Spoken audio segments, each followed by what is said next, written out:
বাংলার দরজায় কড়া নাড়ছে নাগরিকত্বের মহাঝড়। West Bengal voter list revision শুরু হতেই বাড়ি বাড়ি পৌঁছে যাবে ফাঁকা ফর্ম। এসআইআর এর তল্লাশি শুরু হবে প্রতিটি ওয়ার্ডে। আপনার নাম কি সেই লিস্টে থাকবে, নাকি বাদ পড়লেই নাগরিকত্বের তকমা হারানোর মুখে পড়তে হবে? এদিকে মমতার দেখানো পথেই এবার ইন্ডিয়া জোটের বড় অস্ত্র হচ্ছে ভোটার লিস্টের এই বিস্ফোরক ইস্যু। এসআইআর প্রতিহত করতে মমতা সরাসরি চ্যালেঞ্জ ছুড়ে দিচ্ছেন, আর নির্বাচন কমিশনের গোপন বৈঠক থেকে বেরিয়ে আসছে একের পর এক নতুন নির্দেশ। একই সাথে আগস্ট থেকে শুরু হচ্ছে নাম সংশোধনের শেষ সুযোগ। এসআইআর এর খসড়া ভোটার তালিকা প্রকাশ হওয়ার সাথে সাথে বাদ পড়া নামের ঝড়ে কেঁপে উঠছে বাংলা। বিএলওদের হাতে তালিকা পৌঁছালেই বাড়বে তীব্র আতঙ্ক। একটা ভুলেই উধাও হয়ে যেতে পারে আপনার নাম। এদিকে আবার পশ্চিমবঙ্গে ভোটার তালিকার নিয়ম এতটাই কঠোর হয়েছে যে নির্দিষ্ট ডকুমেন্ট না থাকলেই বাদ যাবে নাম। মমতা যতই চেষ্টা করুন, এই 4টি ক্যাটাগরির নাম বাদ যেতেই হবে, এমনটাই জানিয়ে দিলেন শুভেন্দু অধিকারী। একই সঙ্গে জন্ম সার্টিফিকেটের সংশোধন ঘিরে উঠছে নতুন বিতর্ক। স্বাস্থ্য দপ্তরের নতুন গাইডলাইনে স্পষ্ট, একটা ভুল মানেই বাতিল হতে পারে আপনার জন্ম সার্টিফিকেট। আর এরই মধ্যেই প্রকৃতি নামাচ্ছে নতুন তাণ্ডব। টানা 5 দিনের প্রবল বৃষ্টি, 5 জেলায় লাল সতর্কতা। বাংলা যখন নাগরিকত্বের আতঙ্কে কাঁপছে, তখনই আবহাওয়ার এই লাল সংকেত নতুন দুর্যোগের ছায়া ফেলছে প্রতিটি ঘরে।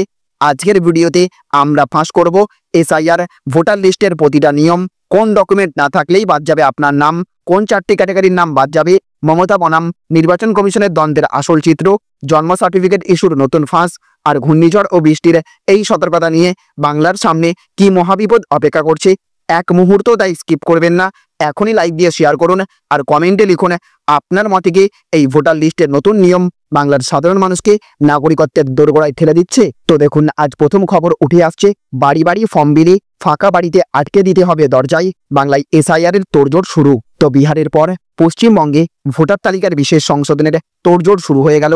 ইতিমধ্যেই বুথ স্তরের অফিসার বা বিএলওদের ট্রেনিং দিয়েছে নির্বাচন কমিশন। সিইওর দপ্তর থেকে নির্দেশিকা জারি করে জানানো হয়েছে কি করতে হবে বিএলওদের। বলা হয়েছে বাড়ি বাড়ি গিয়ে গণনার ফর্ম দেবেন বুথ লেভেল অফিসাররা। সেই সময় সঙ্গে নিজেদের পরিচয়পত্র রাখতে হবে তাদের। ফর্ম দেওয়া এবং সেই ফর্ম নিয়ে আসার দায়িত্ব বিএলওদের। কেউ বাড়িতে না থাকলে দরজায় ফর্ম লাগিয়ে রেখে আসতে হবে। সেই ফর্ম সংগ্রহ করতে প্রয়োজনে 3 বার কোনো বাড়িতে যাবেন। বাড়ি যাওয়া শুরু করার আগে বুথ লেভেল এজেন্টদের সঙ্গে মিটিং করবেন বিএলওরা। বিহারে ইতিমধ্যেই ভোটার তালিকায় বিশেষ সংশোধনে 65 লক্ষ নাম বাদ গিয়েছে। আগামী বছর বিধানসভা নির্বাচনের আগে পশ্চিমবঙ্গেও একই কাজে হাত দিচ্ছে কমিশন। সেই মর্মে বিএলওদের কাছে নির্দেশিকা পৌঁছে গিয়েছে। সেই নির্দেশিকায় বলা হয়েছে বাড়ি বাড়ি এনুমারেশন ফর্ম পৌঁছে দিতে হবে বিএলওদের। বাড়ির প্রত্যেক সদস্যকে ফর্ম দিতে হবে। বাড়িতে লোক না থাকলে ফর্ম বাড়িতে পৌঁছে দিতে এবং সংগ্রহ করতে 3 বার করে যেতে হবে তাদের। এই গোটা সময়ে নিজেদের পরিচয়পত্র সঙ্গে রাখতে হবে। ভোটার তালিকা বিশেষ সংশোধন শুরু হলে বিভিন্ন দলের যে এজেন্ট রয়েছেন বুথ স্তরে, তাদের সঙ্গে বৈঠক করতে হবে বিএলওদের। গোটা বিষয়টি বুঝিয়ে দিতে হবে। অর্থাৎ পশ্চিমবঙ্গে ভোটার তালিকায় বিশেষ সংশোধনের কাজ শুরু হয়ে গেল। ভোটার তালিকা সংশোধনে যে ফর্ম দেওয়া হবে তাতে ভোটারের এপিক নম্বর থাকবে, ভোটার কার্ডের ছবি থাকবে বাঁ দিকে, ডান দিকে বর্তমান সময়ের নিজের ছবি বসাতে হবে। ফর্মটি পূরণ করে 11টি নথির মধ্যে যে কোনো একটি দিতে হবে। সেটি পাসপোর্টও হতে পারে, জন্মের শংসাপত্রও হতে পারে। 2002 সালের আগের ভোটার যদি হন কেউ, তাকে কোনো তথ্য দিতে হবে না। তারপরের হলে নথি দিতে হবে। তবে পশ্চিমবঙ্গে কমে থেকে ভোটার তালিকা সংশোধনের কাজ শুরু হবে তা এখনো পর্যন্ত জানা যায়নি, তবে প্রস্তুতি চরমে উঠেছে। একই সাথে দেখুন, আজ আরও একটি বড় খবর উঠে আসছে। মমতার দেখানো পথেই ইন্ডিয়া। এসআইআর প্রত্যাহারের দাবিতে নির্বাচন কমিশন ঘেরাওয়ের সিদ্ধান্ত বিরোধীদের। তো তৃণমূল সুপ্রিমো মমতা বন্দ্যোপাধ্যায়ের দেখানো পথেই হাঁটতে চলেছে ইন্ডিয়া। তৃণমূলের পরিকল্পনা অনুযায়ী এসআইআর প্রত্যাহারের দাবিতে আগামী বৃহস্পতিবার ইন্ডিয়া জোট জাতীয় নির্বাচন কমিশনের দপ্তর ঘেরাও করবে বলে জানা গিয়েছে। লোকসভার বিরোধী দলনেতা রাহুল গান্ধীর উপস্থিতিতে ইন্ডিয়া জোটের সংসদীয় দলের নেতাদের বৈঠকে মমতার এই প্রস্তাব পেশ করা হয়, তা গৃহীত হয়েছে। সেই মোতাবেক কমিশন ঘেরাওয়ের কর্মসূচি নিয়েছেন ইন্ডিয়া জোটের সাংসদরা। সঙ্গে সংসদের অন্দরে এবং বাইরে লাগাতার এসআইআর নিয়ে প্রতিবাদ চলবে। কলকাতায় 21 জুলাই মঞ্চ থেকে এসআইআর এর বিরুদ্ধে সুর চড়িয়েছিলেন মমতা বন্দ্যোপাধ্যায়। সচিত্র পরিচয়পত্রের কাণ্ডারি মমতা হুঁশিয়ারি দিয়েছিলেন বাংলায় এসআইআর এ বৈধ ভোটারদের নাম বাদ গেলে নির্বাচন কমিশনের দপ্তর ঘেরাও করা হবে। সেই মোতাবেক বৃহস্পতিবার এই প্রস্তাব পেশ করেন তৃণমূলের রাজ্যসভা দলনেতা ডেরেক ওব্রায়েন। প্রস্তাব গ্রহণ করেছেন ইন্ডিয়া জোটের নেতারা। এই কর্মসূচিতে কি পোস্টার হবে তাও কার্যত ঠিক হয়ে গিয়েছে বলেই খবর। সংসদ চত্বরে দাঁড়িয়ে তৃণমূল সাংসদ অভিষেক বন্দ্যোপাধ্যায় বলেছিলেন, এসআইআর হলো সাইলেন্ট ইনভিজিবল রিগিং। সেই বাক্য ধরেই এসআইআরকে চুপি চুপি ভোটে কারচুপি বলে কটাক্ষ করেছে তৃণমূল। তৃণমূল সাংসদদের হাতে ভোট চুরি বন্ধ করা লেখা লেখা পোস্টারও দেখা গিয়েছে। তৃণমূল সূত্রের খবর, একই ধাঁচে লেখা পোস্টারই নির্বাচন কমিশনের দপ্তর ঘেরাও অভিযানে ব্যবহার করা হবে। এছাড়া দেখুন আজ আরও একটি বড় খবর উঠে আসছে। অশনি সংকেত, অতি প্রবল বৃষ্টি 5 জেলায়, জারি লাল সতর্কতাও। আগামী সপ্তাহেও চরম দুর্ভোগ এই জেলাগুলিতে। তো ভরা শ্রাবণে দুর্ভোগ পিছু ছাড়ছে না, আবারও একটানা অতি ভারী বৃষ্টির পূর্বাভাস রয়েছে বাংলার জেলায় জেলায়। এবার জারি হলো লাল সতর্কতা। আজ থেকে আগামী শুক্রবার পর্যন্ত একাধিক জেলা টালমাটাল হতে পারে প্রবল বৃষ্টির জেরে। আলিপুর আবহাওয়া দপ্তর জানিয়েছে, গাঙ্গেয় পশ্চিমবঙ্গের ওপরে যে ঘূর্ণাবর্তটি ছিল তা ক্রমেই উত্তর দিকে সরে গিয়েছে। বর্তমানে উত্তরবঙ্গের ওপরে অবস্থান করছে ঘূর্ণাবর্ত। এর জেরে দক্ষিণবঙ্গে বৃষ্টির দাপট কমেছে। অন্যদিকে উত্তরবঙ্গের জেলাগুলিতে প্রবল দুর্যোগের পূর্বাভাস রয়েছে। একটানা অতি প্রবল বৃষ্টির পূর্বাভাস রয়েছে উত্তরবঙ্গের একাধিক জেলায়। জারি হয়েছে লাল সতর্কতা। রবিবার জলপাইগুড়ি, আলিপুরদুয়ার ভারী থেকে অতি প্রবল বৃষ্টির পূর্বাভাস রয়েছে। এই দুই জেলায় 7 থেকে 20 সেন্টিমিটার বৃষ্টিপাতের সম্ভাবনা রয়েছে। দুটি জেলাতেই জারি রয়েছে লাল সতর্কতা। দার্জিলিং, কালিম্পং, কোচবিহারে ভারী থেকে অতি ভারী বৃষ্টির সম্ভাবনা রয়েছে। এই 3 জেলায় কমলা সতর্কতা জারি করেছে হাওয়া অফিস। রবিবারেও উত্তর দিনাজপুরে ভারী বৃষ্টি হতে পারে। আগামী সোমবার দার্জিলিং, জলপাইগুড়ি, কালিম্পং, আলিপুরদুয়ার, কোচবিহারে ভারী থেকে অতি ভারী বৃষ্টির পূর্বাভাস রয়েছে। 5 জেলায় জারি রয়েছে কমলা সতর্কতা। ওই দিন মালদা, উত্তর দিনাজপুর, দক্ষিণ দিনাজপুরে ভারী বৃষ্টির হলুদ সতর্কতা জারি রয়েছে। আগামী মঙ্গলবার থেকে শুক্রবার পর্যন্ত দার্জিলিং, জলপাইগুড়ি, কালিম্পং, আলিপুরদুয়ার, কোচবিহারে ভারী বৃষ্টির পূর্বাভাস রয়েছে। টানা 4 দিন 5 জেলায় হলুদ সতর্কতা রয়েছে। একই সাথে দেখুন আজ আরও একটি বড় খবর উঠে আসছে। খালা মমতা যতই চেষ্টা করুন এসআইআর রুখতে পারবেন না। 4টে ক্যাটাগরির নাম বাদ যাবেই, ঘোষণা শুভেন্দু অধিকারীর। তো কেন্দ্রীয় নির্বাচন কমিশন ভোটার তালিকার সংস্কার করতে বিশেষ নিবিড় সংশোধন বা এসআইআর শুরু করেছে। বিহারে এসআইআর এর কাজ শেষ, এবারে পশ্চিমবঙ্গের পালা। এদিকে রাজ্যের মুখ্যমন্ত্রী মমতা ব্যানার্জি হুঙ্কার দিয়ে রেখেছেন যে ভোটার তালিকা থেকে একটা নামও তিনি বাদ দিতে দেবেন না। এই জন্য বোলপুরে প্রশাসনিক সভাতে ব্লক লেভেল অফিসারদের তিনি রীতিমতো হুমকি পর্যন্ত দিয়েছেন। কিন্তু বিরোধী দলের নেতা শুভেন্দু অধিকারী মনে করছেন যে মমতা ব্যানার্জি যতই চেষ্টা করুন এই রাজ্যে এসআইআর আটকাতে পারবেন না। 4টে ক্যাটাগরির নাম ভোটার তালিকা থেকে বাদ যাবেই।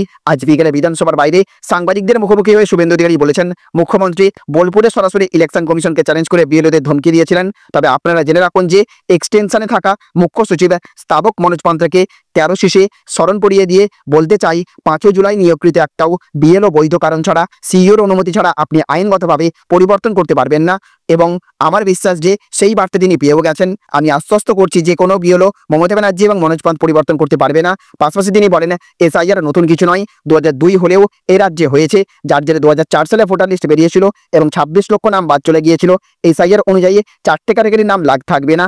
খালা মমতা যতই চেষ্টা করুন রুখতে পারবেন না। ওই 4টে ক্যাটাগরি হলো মৃত ভোটার, ডবল এন্ট্রি ভোটার, অস্তিত্বহীন ভোটার এবং রোহিঙ্গা বাংলাদেশি মুসলমান। এছাড়া দেখুন আজ আরও একটি বড় খবর উঠে আসছে। জন্ম সার্টিফিকেট সংশোধনের দুর্নীতি, নতুন গাইডলাইন জারি স্বাস্থ্য দপ্তরের। তো জন্ম সার্টিফিকেটে দুর্নীতির অভিযোগে আগেই করা পদক্ষেপ নিয়েছে রাজ্যের স্বাস্থ্য দপ্তর। এবার নাম সংশোধনের ক্ষেত্রেও নতুন করে গাইডলাইন জারি করলো স্বাস্থ্য ভবন। প্রয়োজন অনুসারে আর ইচ্ছা মতো নাম সংশোধন করা যাবে না। রাজ্যের বিভিন্ন জেলা থেকে নাম সংশোধনের ক্ষেত্রে অনিয়মের অভিযোগ আসছিল, সেই অভিযোগের নিষ্পত্তি করতে এই মর্মে স্বাস্থ্য দপ্তরের তরফ থেকে চিঠি দেওয়া হলো প্রত্যেকটি জেলার মুখ্য স্বাস্থ্য আধিকারিক, জেলা শাসক এবং কলকাতা পুরসভার কমিশনারকে। জারি করা হলো নির্দিষ্ট গাইডলাইন। তাতে জানানো হলো, যদি কোনো শিশুর ক্ষেত্রে নাম ছাড়াই রেজিস্টারে তথ্য দেওয়া হয়, সুনির্দিষ্ট তথ্য প্রমাণ দেখে রেজিস্টার তবেই নতুন করে নাম এনলিস্ট করতে পারবেন। তবে সেক্ষেত্রে রেজিস্টার যদি মনে করেন তবেই নাম এনলিস্ট করতে পারেন কোনো শিশুর মা এবং বাবার ডিভোর্স হয়ে গেলে, সেক্ষেত্রে শিশুর যে নাম আগে রেজিস্টার থাকবে তা কোনোভাবেই বদল করা যাবে না। কোনো ক্ষেত্রে নামের বানান ভুল, ক্লারিক্যাল এরর, রেজিস্টারে তোলার সময় কোনোভাবে ভুল হয়েছে, সেক্ষেত্রে সুনির্দিষ্ট তথ্য দেওয়ার পরেই নামের সংশোধন করা যাবে। আগে থেকে জন্মের সময় দেওয়া হয়েছে কিন্তু নাম নেই, সেই ক্ষেত্রেও নেই, নতুন করে রেজিস্টারে নাম তোলা যাবে সুনির্দিষ্ট তথ্য এবং প্রমাণ দিয়ে। জন্মের সময়ের পরিবর্তন কোনোভাবেই করা যাবে না। যদি তা করতে হয় তার জন্য যথাযোগ্য প্রমাণ দিতে হবে। ব্যক্তিগত পরিচয় পরিবর্তনের জন্য নিছকে নামের সংশোধন করা যাবে না। একই সাথে দেখুন আজ আরও একটি বড় খবর উঠে আসছে। এবার পশ্চিমবঙ্গে ভোটার তালিকার নিবিড় সংশোধন, এই ডকুমেন্টগুলি না থাকলে বাদ যাবে নাম। তো শিরোনামে ভোটার তালিকার নিবিড় সংশোধন, দেশ জুড়ে এই নিয়ে চলছে বিতর্ক। সম্প্রতি বিহারে ভোটার তালিকা সংশোধনের সময় লক্ষ লক্ষ নাম বাদ পড়েছে, আর এবার পশ্চিমবঙ্গে এমনই প্রক্রিয়া শুরু হতে চলেছে। প্রশ্ন উঠছে, এই নথিগুলি না থাকলে তালিকা থেকে বাদ যাবে নাম।